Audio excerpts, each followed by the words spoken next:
District Attorney's Office held secret negotiations with the City of Austin. Ultimately, the city was not indicted. The problem comes in to play in that they didn't notify us, the defense, that they had engaged in these negotiations and that they had developed evidence where they felt like they could get an indictment against the city.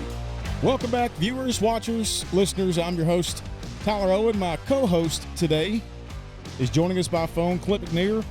Long time no see, I guess, or here. He has been on the road advocating for our members here in Texas FOP. As you all are well aware, Clint is the Texas FOP president and also serves as field services supervisor here at Tmpa. We wanted to have him on when he had a short moment. If you're not on the road today, I hope you're not driving and texting and calling, but he wanted to join us by phone. And the Texas FOP and Tmpa Joint Tmpa Conference is coming up July 24th through the 26th. Clint, you there? I'm here. Man, what have you been up to? Oh, man, just sitting around, just bored. Nothing really going on anyway. Nothing going on across the state. Yeah, man, it's good hearing your voice. It's always good seeing you. Of course, we see each other in passing when we're at different Tmpa events, but, man, you're always busy. But I want to reach out to you today and explain, with Tmpa and Texas FOP Conference, it's kind of a joint deal, and it's kind of a unique and challenging situation for us that are involved with planning the conference. And we ran into a snag this week or last week where we completely forgot how to register the Texas FOP attendees that want to attend our conference. And so what better way to get to explanation to get the president on the phone and talk about why that is and how to register if you are a Texas FOP member and you want to attend our joint conference. Yeah, so I think everybody's excited we'll be back as a joint conference again. And it just continues to build on the unity that we're building across the state. I was in Houston last week and got to have brunch with Doug Griffith, with president of Houston, and David Cuevas, president of Harris County, and Sean Peace, president of Dallas. And it was good to just sit down and break bread and talk about everybody's commitment to being united and uniting all cops across Texas. I take it Lena Hidalgo probably did not join y'all for brunch. She was not there. No. She was not there. No invite for Lena. I doubt that. No, yeah, you're right. You're right. It's good for you guys to be unified. It's good for us to be unified and us to have kind of a take in that. And that's been a long-time vision for Tmpa. People like Mitch Landry and Kevin Lawrence that have, been advocating for this to be the way it is today. And it's super exciting to see from the outside in. Yeah, and this is, to your point, this movement's been in the works for 10 or 12 years, and it's cool to see everybody's recommitment to this effort to lock arms, that we're unified. And I think the conference just highlights that we can all come together in one place this year in Dallas. Yep. And everybody get together and be one giant family. That's awesome. Well, for those that want to register and attend our conference and come hang out with the Tmpa Texas FOP crew, you can go online. We're going to push that information out on this podcast and on our YouTube channel. It's actually through a company or website called Handbid. Tmpa found that was probably the easiest way to get these people registered or the attendees registered. And so when you go on there and you want to attend as a Texas FOP member or a Tmpa member, go on there and it says Texas FOP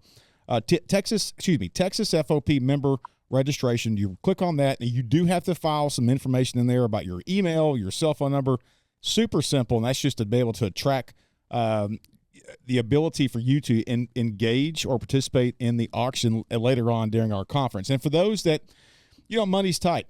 Gas prices right now are at $3.70 a gallon, and there's a difference between Texas FOP and Tmpa and kind of the guidelines. But if you want to attend and you honestly just don't have the funds to be able to partake in those hospitality nights, you can attend as a Texas FOP Day Pass.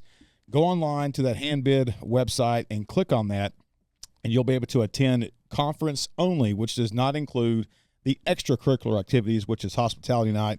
And that's just things that, Tmpa and Texas FOP, the things that we provide those attendees by attending our conference, which is hospitality night, banquets, and so forth. So anyway. Yeah, and I think an important thing to point out too, a lot of people want to do that day pass only. And then when they show up and see how much fun, the meals are good, the entertainment at night is excellent. Our banquet is Sunday night banquet is amazing. It is. And then people realize, man, I'm missing out on a whole lot. So just be sure if you click that day pass, just be sure you are certain that you don't want the meals. And people ask about the price and why they have to pay. And, we pay like $100 a gallon for tea and coffee, the meals, Mitch the is laughing right now. Mitch is smiling from ear to ear when he mentioned how much we pay for coffee and tea.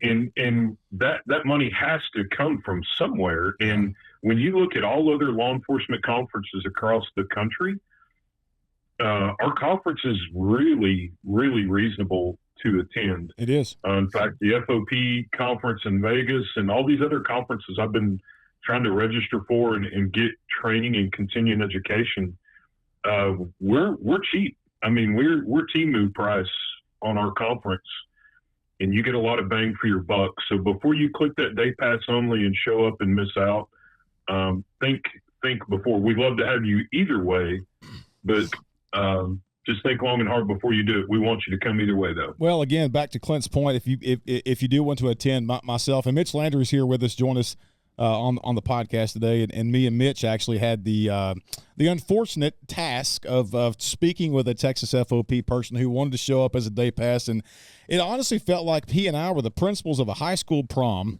and having to go tell somebody who wanted to participate in the dancing aspect that, hey, you can be here, but you just can't participate. So, back to Clint's point, it's a great networking opportunity if you're in law enforcement. It's a great networking opportunity for union and for association leadership aspects. And man, the amount of connections that you can get from picking up the phone, sending an email, just with our board of directors on top of our field reps, it's amazing. And really the connections just within Tmpa. You go to our conference and there's 600 to 700 attendees there. You can put pen to paper and just imagine. So, anyway, Clint, is that all you got, bud? Yeah, and I want to exaggerate your point. I was telling somebody the other day, they asked what our conference is, and I said, you're a new board member at your local association, and to show up in one room and be able to talk to somebody that may be the president of a 20-person association, or talk to Doug Griffith, who has 5,200 members. And to be able to pick their brain of how do you guys do this, or how do you navigate this issue, or how do you build, and you can literally talk to somebody that runs a 20-man association or a 5,200-man association to have that institutional knowledge and experience there in one place to be able to network, and that's invaluable for what we're trying to help our members grow. I agree. Well, hey, brother, it was good talking to you. Hope all is well in your world, and need something my way, give me a shout.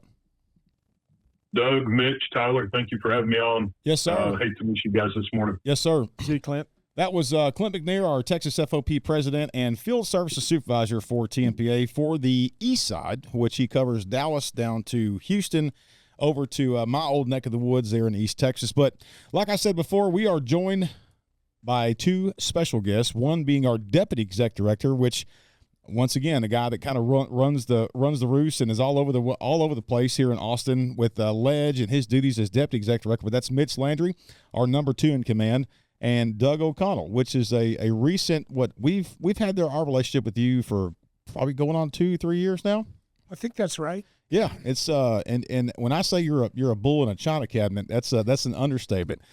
But Mitch, is there anything going on right now? This is kind of a downtime for you, you being involved with the legislative stuff. I know yesterday one of our directors was involved with a Q&A question from one of our local offices, but kind of give the member an idea of kind of what goes on at the Ledge during the off season.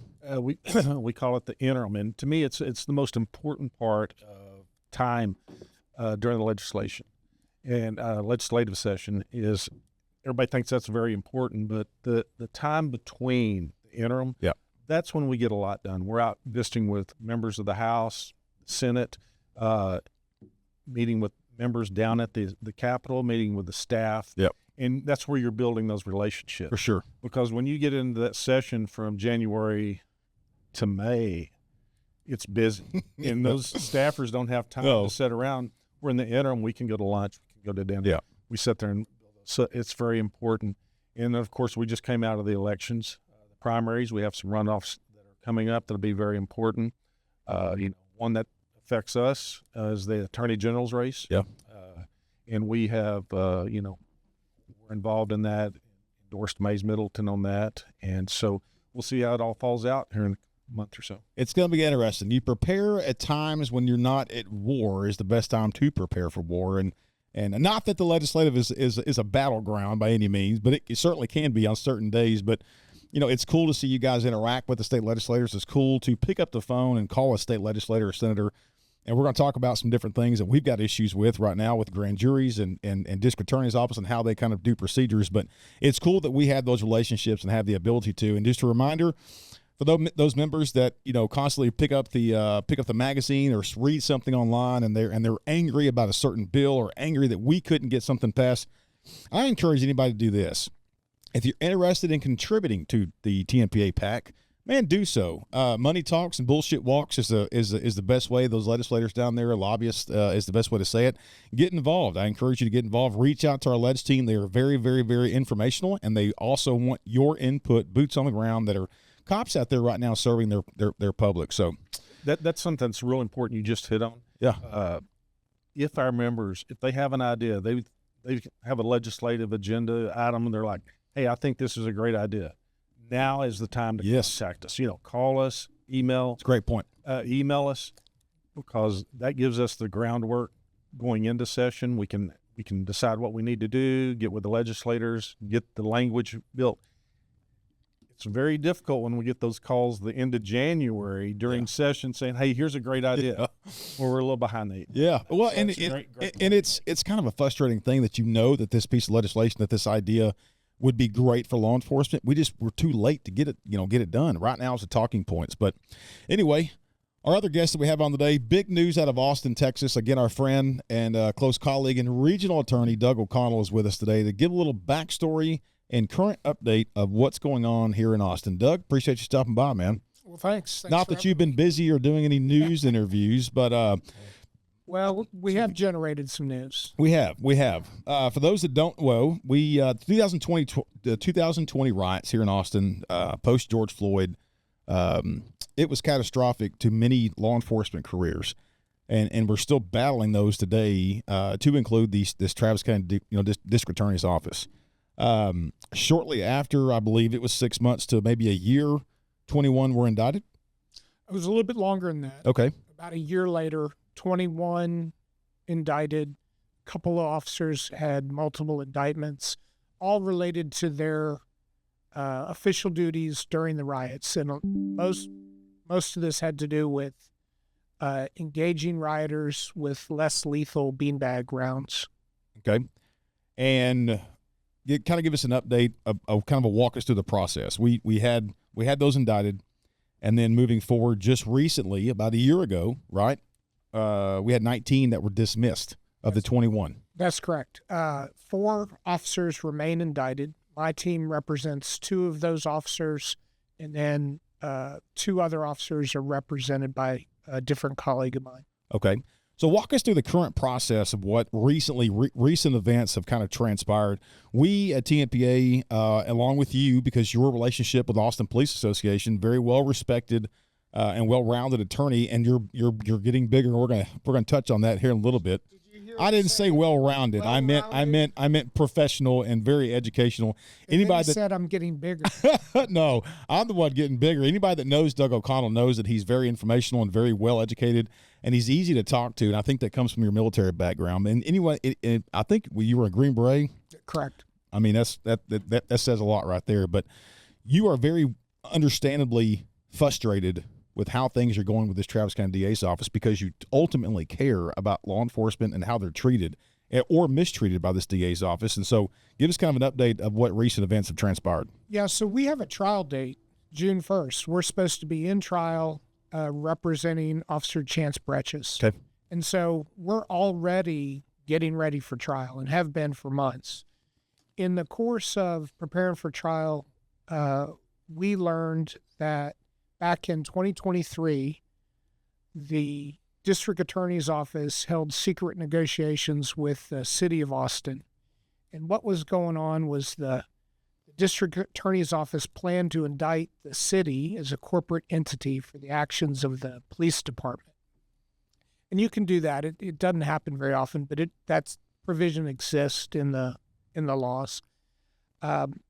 And so the city obviously didn't want to be indicted, so they went out and hired their own criminal defense attorney, one of the top-tier defense attorneys in Austin, and they had these secret negotiations about what the city could do to avoid being indicted. And they talked about an external audit, having a team of investigators come in and look at all the APD procedures, that sort of thing. I believe they talked about, well, what can be done to get you to dismiss all the individual officers. Ultimately, the city was not indicted, we believe, because the DA's office miscalculated or wasn't paying attention to the statute of limitation. But the problem comes in to play in that they didn't notify us, the defense, that they had engaged in these negotiations and that they had developed evidence where they felt like they could get an indictment against the city. And, one of the things all officers in Texas need to know about is the Brady Doctrine, the Michael Morton Act, those two things especially, and then sometimes a court's discovery order. In simplified, it means under the Michael Morton Act that all evidence, not just exculpatory evidence, but all evidence has to be turned over to the defense. Yep. And they very clearly didn't do that in this case.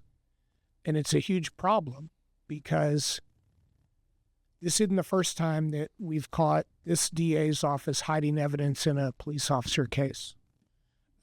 When we represented the two Williamson County deputies who were tried for manslaughter and were acquitted, we discovered in that case that they withheld the decedent's warrant of arrest. They didn't produce that to us.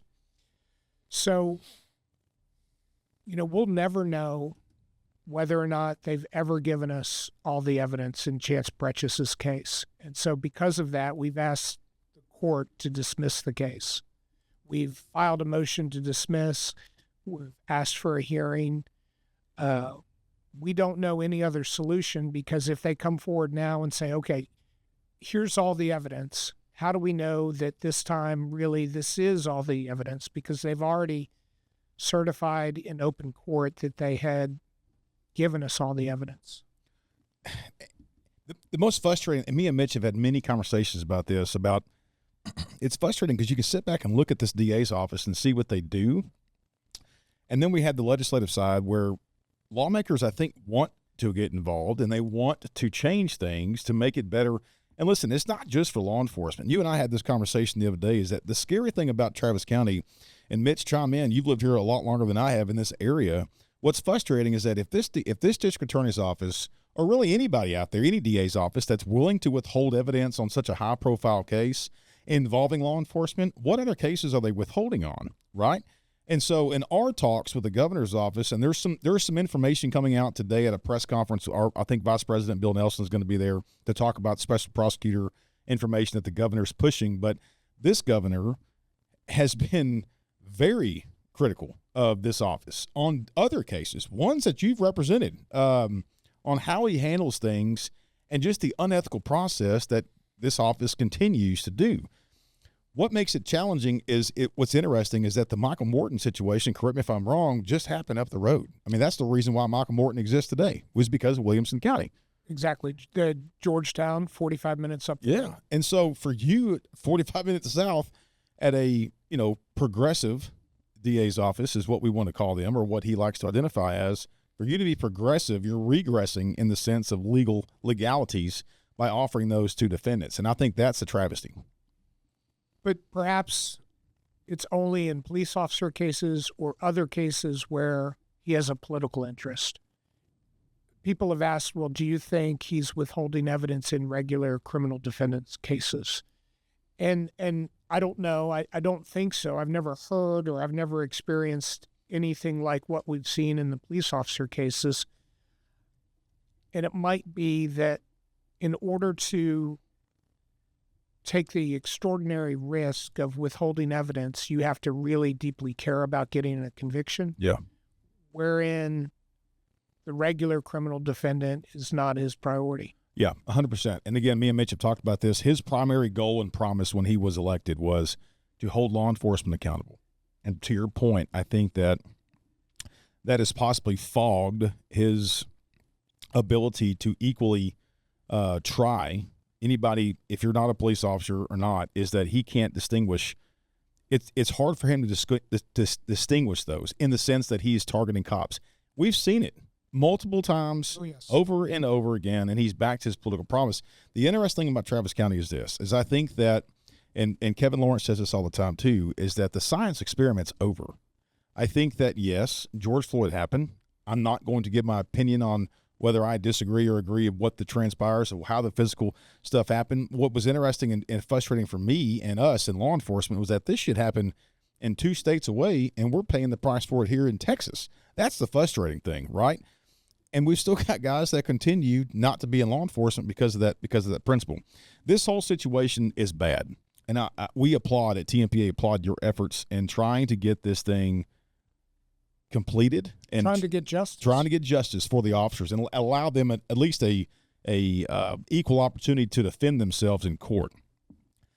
Here's a situation that I think is important and I think we're missing, is that it's almost like everybody's turning a blind eye to the city of Austin. They escaped out of this and left their officers high and dry. In the meantime, they're suffering 600 to 700 officers of vacancies at that department. It's a very difficult job to be a police officer in the city of Austin. And what the city did, in my opinion, is just as culpable or just as bad as what this DA's office did. I'm interested when we have a hearing to learn more about what they did, what they didn't do. Yeah. Because you may be right. Yeah. Yeah. So what's to come right now? We've got, you have filed a motion to dismiss, a motion of inquiry. And let's talk about that real quick for those that don't know what a motion of inquiry, because we didn't know what the hell it was. What exactly is a motion of inquiry? So it's a motion for a court of inquiry. Okay. So a court of inquiry is an obscure provision in the Texas Code of Criminal Procedure. It's designed to empower a judge to hold basically a probable cause hearing on their own to determine if a crime has been committed. Most of the time, it is involves a situation where the suspect or subject of the court of inquiry is a public official. Okay. I say most of the time, so that's probably not a good way to phrase it. I've only ever heard of this happening once before in my 31 years of practicing law, and that was Ken Anderson, the prosecutor who prosecuted Michael Morton, and the issue there was, did he in fact withhold exculpatory evidence? And the answer was yes. He ultimately was convicted, and I want to say did 9 or 10 days in jail, lost his law license. I don't know. Well, let me just say we filed that motion, and I think after more facts are known, after the judge gathers more facts, she may or may not grant that motion. If she does, she sends it to the regional administrative judge who would appoint a district court judge from outside of Travis County to convene the court of inquiry. Let me ask you this. In civil law, it's much lesser to try to get a guilty verdict on than criminal, right? What checks and balances do you have to have in order for that court to grant the motion to even be upheld? Is it the same kind of court proceedings, or is it a civil case where the laws of justice is what, I guess what I'm saying, the preponderance of evidence is greater? Sure. Well, I'm not sure very many people know, and I don't claim to be an expert on this because I was not involved in the Ken Anderson, Michael Morton situation. But I think it's a probable cause standard. Okay. If the judge finds probable cause, then the court either issues an arrest warrant or a summons wherein the defendant has to answer for the allegation. Okay. Defendant would obviously be entitled to an attorney, and a special prosecutor would have to be appointed. So hypothetically, when this thing does kind of kick off, The defendant in this case on the court of inquiry would be José Garza, or would it be the office itself? It would be Mr. Garza and his top lieutenants. Yeah. Okay. And then hypothetically, they would need to report back to the court, or essentially be arrested or summoned to the court to have these proceedings. Well, they'd be. I'm making right. Hypothetically, yeah. I think they would be, summons to the court, and it would be a regular court proceeding from there. When do you think we will know if the judge is going to allow it to proceed? Sometime after the hearing on the motion to dismiss, because that's when all the evidence should come out, and that's when Mr. Garza and others will have an opportunity to tell the court why I'm wrong. Yeah. For those that don't know, let me give a back history of Garza. When I first moved down here, it's a really short story. When I first moved down here, I obviously did not care for Garza and his antics and his ways of doing things. For those that don't know, I was at a UT football game. My wife happened to go get a beverage for me, and I looked over, and she said, "Hey, the DA of Travis County is in the house at this football game." Of course, it instantly shot my blood pressure up, and I'm a very passionate person. For those that don't know, quite honestly, on the edge of emotional, if you could imagine that. I looked back and I said, "You know what? Saturday, I'm gonna allow him time with his family," and I just couldn't stand it. The day went on, and I went over and tapped him on the shoulder, and he and I had a conversation. Well, that conversation led into us having talks to include executive leadership at Tmpa, and it wasn't anything that we knew was not going to happen, but it just started the communication aspect. Shortly after that is when the indictments were dismissed, and we communicated that, said, "Hey, you know what?" Because I think one thing that's important, it's hard for me to do in my job. I'm hypercritical at people that make mistakes, but once or twice when people do get it right, such as him dismissing that, we just like, "Hey, good job on that." Yeah. That's the right thing to do, right? If you're going to call them out when they mess up, call them out and praise them when they do right.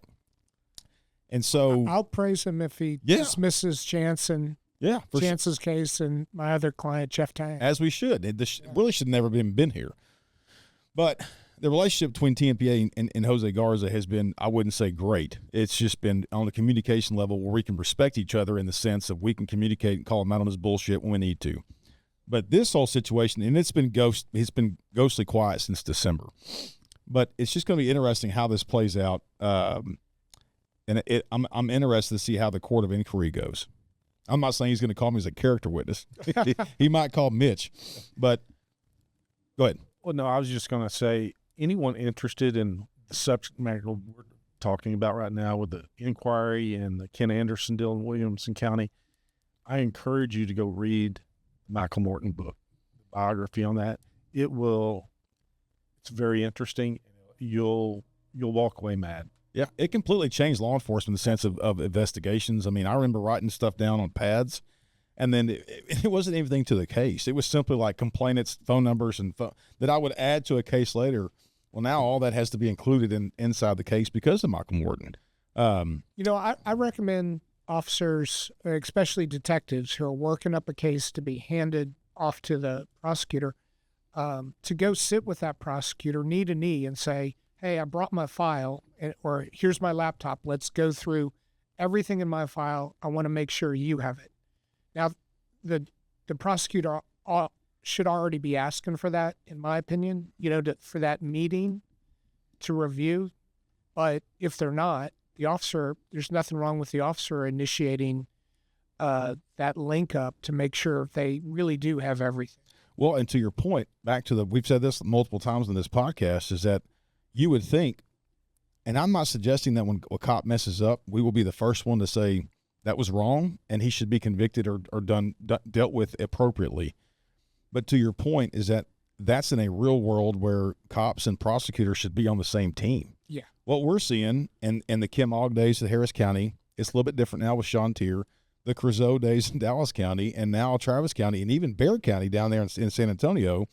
You're starting to see there was that relationship's gone. So these investigators attempt to have those conversations with the DA's office, but it's just so complicated because they're committed to their political beliefs and not committed to what the law says and being on the same team, to your point. But Exactly. anyway, looking forward to that. I think we'll have that probably, I would say 6 months, maybe a year. We just don't know, depending on how the courts proceed and how we get through that. Yeah, no idea what timeline looks like for that, but at a minimum, months down the road, I would think. Yeah. Is there any way for the listener out there that's not in law enforcement that wants to, help out or, be of assistance to these officers? Your firm, you deal with other military personnel too. Is there a way that they can do that? Just reach out to the firm? Yeah, we're always happy to talk to folks. I can't think of anything specific I need help with on this matter, but right. You can't have too many friends. No, that's true. That's true. And speaking of friends, Doug, being right here in Austin, he has expanded his firm. Let's talk about that real quick, because you've expanded down to San Antonio and up to Killeen, and give us kind of an overview of how big your law firm has become. Well, right now we have 10 attorneys backed up by a great support staff team. Here in Austin, besides me, we have Lori Jamala, retired prosecutor, Drew Roundtree, also a long history of being a prosecutor. He's board certified in criminal law. Lindsay Adams. Lindsay has been trying cop cases with me for 3 or 4 years, all the big ones that have been in the news. Derek Israel joined us not too long ago. Derek is a retired APD detective, and he also spent some time as a prosecutor out in Lubbock. And then in Taylor, Texas, we have Wesley West. He does civil law.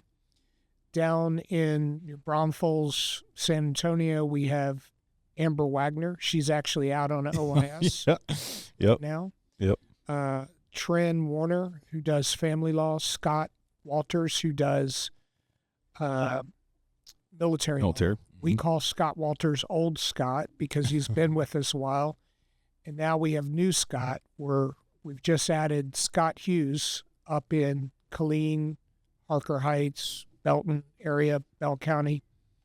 Scott's a retired military judge and who's also been a prosecutor, and he'll be focusing on representing military personnel and doing regular state court criminal proceedings. Which is a great, Scott Hughes at being added to the firm is a great asset. We, Tmpa, just gained a local association in Temple, POA, and so that's going to be a huge asset for them. So, again, I want to stress this out for the Tmpa members, and Mitch, you can chime in. These regional attorneys, these are all under Doug O'Connell's firm, O'Connell West LLC or PLLC firm. And so if you have a connection with one of these attorneys that you know that they've had some prior cases with APA, in our legal plan, you can request these attorneys. We have contracts and we have relationships with these attorneys. But that's Doug's firm within Austin's one of many. We've got Robert McCabe, Tiger Hanner. We've got some very reputable and respected attorneys around the state, and we continue to add to the arsenal of attorneys that we have at TMPA. Just this week, Robert McCabe and Greg Cagle, a longtime GOAT of TMPA's legal services, are in Houston right now trying a murder case. Hagel's got another indictment that he just got last week. And so these are quality attorneys. And Mitch says it best, him and Kevin both, is that there are plenty of attorneys out there. There aren't a lot of attorneys that meet the special recipe that I think is needed for law enforcement practice. And so we kind of go through a vetting process with TMPA and our legal services. And so when we recommend an attorney, or you see a name on our website, they've been vetted, they're trusted, and they are battle tested, I guess is the best way to say it. And so Doug O'Connell has very well made a reputation of himself with battling against this Travis County DA with his relationship with APA. And so that's how the introduction was made. And man, what an honor it is to see you work and to see the stuff that you're doing for those guys. Well, I kind of think of it this way. And I never expected my legal career to play out the way it has. I think of it this way, the men and women of law enforcement, the men and women who run towards danger to keep the rest of us safe. And I'm thinking of the recent mass shooting on 6th Street, where I represented those 3 APD officers. Those officers who put themselves in harm's way to protect me and my family, if they're asking me to be their legal representation, their attorney, that's incredibly humbling and a terrific honor. Yeah. And so, you know, I think I can't think of anybody I'd prefer to represent than a law enforcement officer, a soldier, one of their family members, that sort of thing. Well, and I think it's important too that we are right now on the heels of war or active war right now with Iran, and I think that coming off the heels of the past war, having military people around Killeen, San Antonio, I think that's why it's a special blend and what you kind of bring to the table. But also, military and police are very much intertwined and very much cut the same cloth, and I think that's the special recipe I think that you have is the brotherhood, sisterhood aspect of, let's just face it, cops are somewhat, in a sense, when they're off duty, they're kind of strange. They kind of keep to themselves and a very close-knit group.